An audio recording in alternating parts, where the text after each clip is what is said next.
abonne-toi à MySports. C'est pas le cas, bien fait de la part du Bilardou. La bonne transversale pour Tchervenka face à Stéphane. Tchervenka la fin et le but 1-0 à la 6e minute.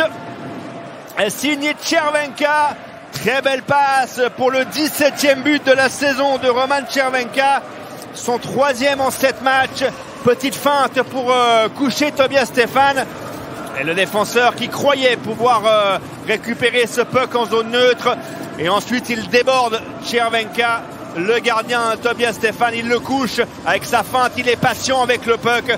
Il arrive à mettre la rondelle entre le gardien et le poteau. Et très beau but de la part de Roman Tchervenka qui doit tente une passe au centre pour Gernat. Attention avec Lehmann. Lehmann sur le côté gauche. Il va centrer la reprise et le but. C'est 2-0. Ah, ils sont cliniques actuellement les Saint-Gallois. Et c'est Andrew Rowe et qui inscrit son 7e de la saison. Andrew Rowe qui restait sur 7 matchs sans le moindre but.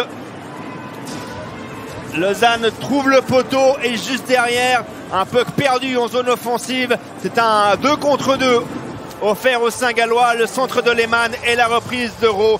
Tobias Stéphane est battu, il ne peut pas faire grand chose. Lehmann a pu trouver au centre son coéquipier qui dévie du back-end. Stéphane Baragano, le centre. Jelovac qui a voulu pousser vers l'avant ce puck. Attention avec Sekac, le tir à la but. Erreur saint-galloise. Est-ce qu'il y a hors-jeu? On va voir si l'équipe de Rapperswil va prendre le challenge. C'était limite. Est-ce que Sekac est rentré en contrôle avec le puck dans la zone offensive? Ce qui est sûr, c'est que Sekac, il a battu Niffler d'un tir. On va voir ça. Ouais, c'est pas évident, hein. Franchement, si j'étais Rapperswil, je prendrais peut-être le challenge. On va voir s'ils vont le faire du côté du banc de Enlund. Il y a un pouce en haut du côté de l'entraîneur Stéphane Enlund. Est-ce que ça veut dire qu'il trouve que le but est valable ou alors il faut prendre la vidéo? C'est selon, ouais, ça sera la vidéo. Alors voilà, je sais pas si on estime que c'est en contrôle du puck. Ça sera la grande discussion. On va noter quand même ce but.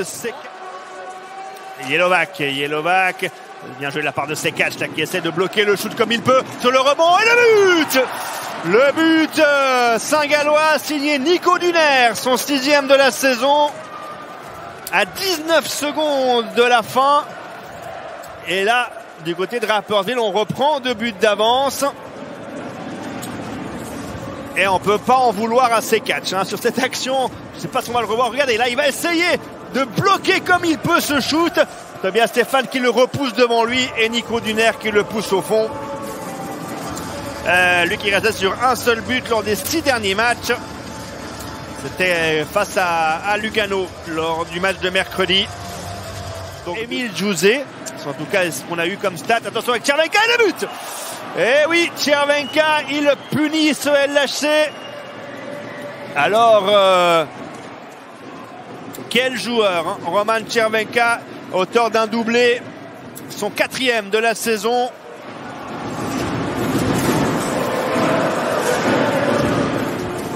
Et qui inscrit donc ce soir ses 17e et 18e buts de la saison. Magnifique reprise sur la passe de Tsenger.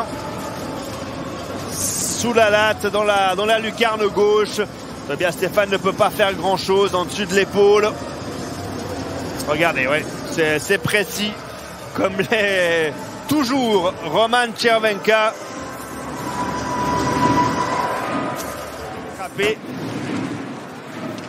Ce qui offre, attention avec Ria et le but. Le 4-2 signé Damien Ria.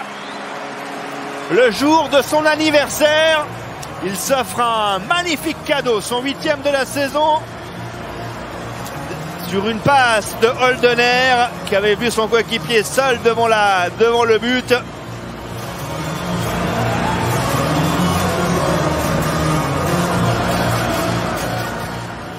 Très bonne réaction de la part des Vaudois là en zone d'attaque. Et Ria, il restait sur 4 matchs sans le moindre but. Un seul point, un assist lors des 4 derniers matchs pour lui. Mais on l'a dit, hein, il a beaucoup travaillé ces derniers temps. Et c'est plus que mérité pour lui. Ce tir de fou, la déviation de ces 4, ça passe d'un côté. Dommage pour Lausanne. Et dégagement Saint-Gallois qui va finir dans le but. Et c'est donc le 5e. Je crois que c'est Jelovac. Non, on félicite le numéro 85, c'est Forer, pardon. Et qui inscrit son 9e de la saison. Ah, quand même, hein. Belle saison aussi hein, pour Forer. Un but lors des 5 derniers matchs pour lui. Alors, ah oui, il était juste à côté de Jelovac. Et depuis le fond de sa zone, ce puck qui va finir, qui va mourir entre les deux poteaux. Et il a essayé de revenir, Gernat. Il n'y est pas parvenu.